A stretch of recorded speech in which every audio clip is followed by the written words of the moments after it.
Hello people, welcome to Professor Benzene. This is Professor Benzene. Today we are starting the third chapter of class 9th chemistry, atoms and molecules.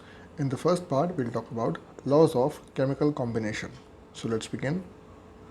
First things, what are laws of chemical combination? Every reaction between reactants resulting into the formation of products follows a certain laws known as laws of chemical combination. जितने भी reactants के बीच reactions होते हैं जिनसे कि कुछ products बनते हैं, ये सभी रिएक्शंस कुछ सर्टेन लॉज को फॉलो करते हैं जिनको बोलते हैं लॉज ऑफ केमिकल कॉम्बिनेशन. इनमें से पहला लॉ आता है law of conservation of mass. क्या होता है लॉ?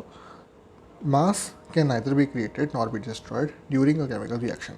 एक केमिकल रिएक्शन के टाइम पे मास जो है वो ना तो नया क्रिएट होता है और ना ही ओरिजिनल मास से कुछ डिस्ट्रॉय होता है. मतलब कि रिएक्टेंट्स जितना हम लेके चल रहे हैं उसका ओवरऑल मास जितना भी होगा उतना ही रहेगा प्रोडक्ट का मास. ना तो कुछ नया मास क्रिएट होगा और ना ही पहले से मौजूद मास में से कुछ डिस्ट्रॉय होगा. It means that in a reaction, the total mass of the products and the reactants always remains the same.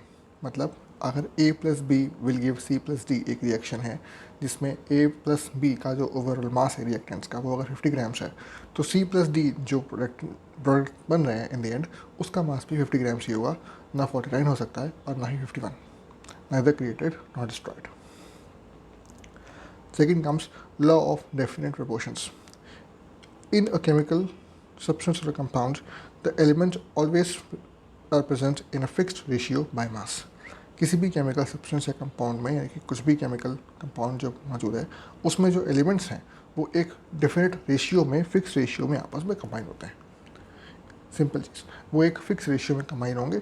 इसका मतलब है कि अगर H2O है तो H2O मतलब कि दो H मॉलिक्यूल और एक O मॉलिक्यूल जो 2:1 के रेशियो में H2O कंबाइन होंगे तो वाटर मॉलिक्यूल बनेगा.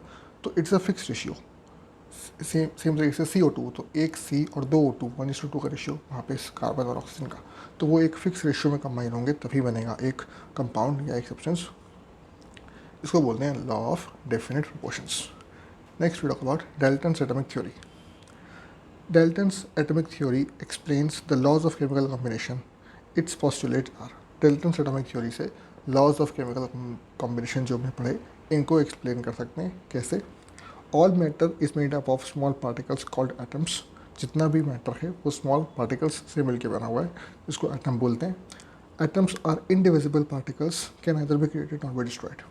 एटम जो है वो इंडिविजुअल पार्टिकल्स हैं, मतलब और फर्दर डिवाइड नहीं हो सकते, ना तो क्रिएट होते हैं ना तो डिस्ट्रॉय होते हैं. In the reaction atoms of an element are identical in mass and chemical properties. एक एलिमेंट के सारे एटम जो होते हैं वो केमिकल प्रॉपर्टीज़ में और मास में आइडेंटिकल होते हैं. मतलब कोई भी एक एलिमेंट ऑक्सीजन है, ऑक्सीजन के कितने भी एटम होंगे उन सब का मास सेम होगा और उन सब की केमिकल प्रॉपर्टीज़ जो ऑक्सीजन की जनरल में होती हैं वो सब होंगी, कुछ वेरी नहीं करेगा. Atoms combine in the ratio of small whole number to form compounds. जो अलग अलग एलिमेंट्स हैं उनके एटम्स हैं वो स्मॉल होल नंबर रेशियो में कंबाइन होकर के एक कंपाउंड बनाते हैं. जैसे कि वाटर H2O 2:1 का ratio whole number ratio, CO2 again 1:2 whole number ratio, ammonia NH3 1:3 whole number ratio. इस तरीके से relative numbers and kinds of atoms are constant in a given compound. जो रेशियो है वो कांस्टेंट रहता है इन अ गिवन कंपाउंड. मतलब कि वाटर है तो वाटर कहीं भी हो किसी भी फॉर्म में हो उसका जो रेशियो है एटम्स के कंबाइन होने का वो सेम रहेगा. और जो एटम्स हैं कौन से काइंड ऑफ एटम जो कंबाइन होकर एलिमेंट बना कंपाउंड बना रहे हैं वो भी सेम रहेगा. मतलब ऐसा नहीं कि वाटर में किसी एक अलग फॉर्म का वाटर होगा तो उसमें H2O की जगह कुछ और होगा. H ही होगा और O ही होगा. Only hydrogen and oxygen can form water, nothing else. If any other two elements combine तो वाटर नहीं कुछ और बनेगा. लेकिन वाटर किसी भी फॉर्म में हो, salt water, fresh water, lake water, sea ice water, whatever form of water is, it is always H and O that combine the ratio of 2:1 to form water. Next we talk about atoms. Atoms are the smallest particles of an element that may or may not be independent existence but take part in a chemical reaction. They are the building blocks of matter. Matter जो होता है atom वो सबसे smallest particle है किसी भी matter का जो कि इंडिपेंडेंट एग्जिस्ट कर सकता है या नहीं भी कर सकता. कुछ एटम्स इंडिपेंडेंट एग्जिस्ट करते हैं और कुछ नहीं करते हैं. लेकिन किसी भी केमिकल रिएक्शन में एक एलिमेंट की तरफ से जो सबसे स्मॉलेस्ट पार्ट जो कि पार्टिसिपेट करता है एक केमिकल रिएक्शन, वो एटम ही होता है। They are the building blocks of matter. किसी भी मैटर का जो सबसे छोटा पार्टिकल है, जो पार्ट है जिसके रिपीटेशन से पूरा पूरा मैटर बनता है, वो एटम है। It is the building block of matter. जैसे कि ह्यूमन बॉडी में सेल होता है, या किसी घर में ब्रिक्स से मिल के घर बनता है, तो बिल्डिंग ब्लॉक्स वहाँ पे ब्रिक बोल सकते हैं, या ह्यूमन बॉडी में सेल बोल सकते हैं। इसी तरीके से हर मैटर, सारे मैटर में, पूरे वर्ल्ड में, पूरे यूनिवर्स में, all matter has atom as the building blocks. The size of an atom is too small and its radius is measured in nanometers. Atom का साइज़ बहुत छोटा होता है, invisible to naked eyes, and it is radius in nanometer which is 10⁻⁹ meter की range में इसकी radius होती है। Hydrogen atom is the smallest with radius of 0.1 nanometer. इनमें से हाइड्रोजन का जो एटम है वो सबसे छोटा होता है, जिसकी रेडियस 0.1 नैनोमीटर होती है, मतलब 10⁻⁻10 मीटर्स। अब कुछ एलिमेंट्स और उनके सिंबल देख लेते हैं। एल्यूमिनियम एलिमेंट, इसका सिंबल Al, आर्गन का Ar, बेरियम का Pa, बोरॉन का B, ब्रोमीन का Br, calcium Ca, carbon C, chlorine Cl, chromium Cr, cobalt Co, copper Cu, fluorine F, gold Au, hydrogen H, iodine I, iron Fe, lead Pb, magnesium Mg, mercury Hg, iron neon Fe, nitrogen O, oxygen N, oxygen O, phosphorus P, potassium K, silicon Si, silver Ag, gold sodium Na, sulphur S, uranium U and zinc Zn। अब यहाँ पे कुछ symbol जो हैं वो उनके elements के नाम के बेस में हैं। जैसे कि एल्यूमिनियम का Al है तो फ्रॉम एल्यूमिनियम इटसेल्फ, आर्गन का Ar है तो आर्गन से ले लिया। लेकिन कुछ और हैं, जैसे फॉर एग्जांपल इसमें दिया हुआ है आपका सिल्वर, तो इसका सिंबल जो है वो Ag है। दीज सोडियम का Na है, तो ये जो सिंबल अलग हैं जो कि नाम में स्पेलिंग में नहीं आते, वो बेसिकली लैटिन नेम से लिए गए हैं। लैटिन नेम जो भी इन एलिमेंट्स का है उसका शॉर्ट फॉर्म है, उसको एब्रिवेट करके ये सिंबल दिए गए हैं। इसके जैसे इसमें दिए हुए हैं, सिल्वर का है लैटिन नेम से लिया गया है, सोडियम लैटिन नेम से लिया गया है, इसके अलावा मरकरी लिया गया है, लेड लिया गया है, आयरन लिया गया है इस तरीके से, और गोल्ड लिया गया है, और बाकी जितने भी हैं वो सब अपने कॉमन नेम से लिए गए जो कि हम यूज़ करते हैं। एटॉमिक मास क्या होता है? Every element has a characteristic atomic mass, but due to very small size it is not very easy to find. So for each relative atomic mass is determined using laws of chemical combination and the compounds formed, and C12 was chosen as the standard reference.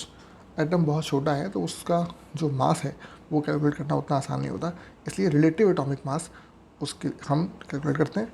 और relative है तो किसी के reference में निकाल रहे होंगे, तो वो रेफरेंस एक स्टैंडर्ड चूज़ किया गया विच इज़ C12, यानी कि 12 मास वाला कार्बन का जो आइसोटोप है उसको C12 बोलते हैं, वो हमने स्टैंडर्ड सेट कर लिया।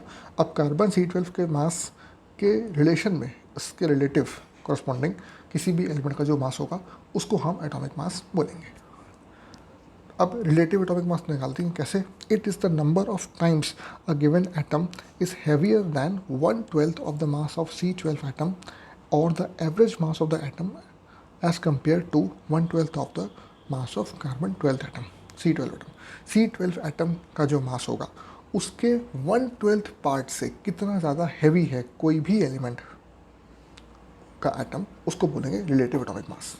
मतलब कार्बन C12 उसका मास 12 ग्राम्स या जितना भी जूम कर लिया, उसका 1/12 पार्ट यानी कि वापस आ गया 1 ग्राम्स, उस 1 ग्राम से कितने टाइम्स हैवियर है हमारे गिवन एलिमेंट का एटम, वो होगा उस एलिमेंट का relative atomic mass. For example hydrogen है तो hydrogen is exactly 1/12 of the mass of carbon, तो 1 यूनिट फॉर हाइड्रोजन। इसी तरीके से फॉर ऑक्सीजन, जहाँ पे आप बोल सकते हो कि एटॉमिक मास 16 ग्राम्स होता है, 16 यू होता है। कैसे होता है? तो ऑक्सीजन का जो एटम है वो 1/12 of the mass of carbon C12 atom से 16 टाइम्स हैवियर है, इसलिए उसका एटॉमिक मास 16 होता है, and so on. Atomic mass unit क्या होता है? एन एटॉमिक मास यूनिट और AMU is 1/12 of the mass of an unbound atom of carbon C12. It is the unit of mass used as to express atomic mass and molecular mass, also known as unified atomic mass U. मतलब कि atom का जो मास है carbon C12 का, उसका 1/12 जो unit हमने बनाई स्टैंडर्ड, उसको ही बोलते हैं यूनिट, एटॉमिक मास यूनिट या फिर यूनिफाइड एटॉमिक मास, और उसको यू से रिप्रेजेंट करते हैं। और जितना भी मास है हाइड्रोजन का 1U या हीलियम का 4U या ऑक्सीजन का 16U, कार्बन का 12U, उसको U के फॉर्म में एटॉमिक मास यूनिट के टर्म्स में हम रिप्रेजेंट करते हैं। सारे एलिमेंट्स का जो मास है एटॉमिक मास, उसको इसी फॉर्म में रिप्रेजेंट करेंगे। निकालते वैसे ही रिलेटिव कि किसी भी एलिमेंट का जो मास है वो 1/12 ऑफ C12 कार्बन आइसोटोप से के मास से कितना हैवियर है, उसी टर्म में निकालेंगे। जितना भी हैवियर होगा उतने ही यूनिट उसका एटॉमिक मास हो जाएगा। तो दोस्तों इस वीडियो में इतना ही। अगर वीडियो आपको पसंद आया, अगर वीडियो आपके काम का था, प्लीज़ इसे लाइक करिए, चैनल को सब्सक्राइब करिए, इस वीडियो को अपने दोस्तों के साथ स्कूल में, कोचिंग में, सब जगह शेयर करिए ताकि उन्हें काम आ सके। मिलते हैं अगले टॉपिक के साथ नए वीडियो में बहुत जल्द। Thank you very much.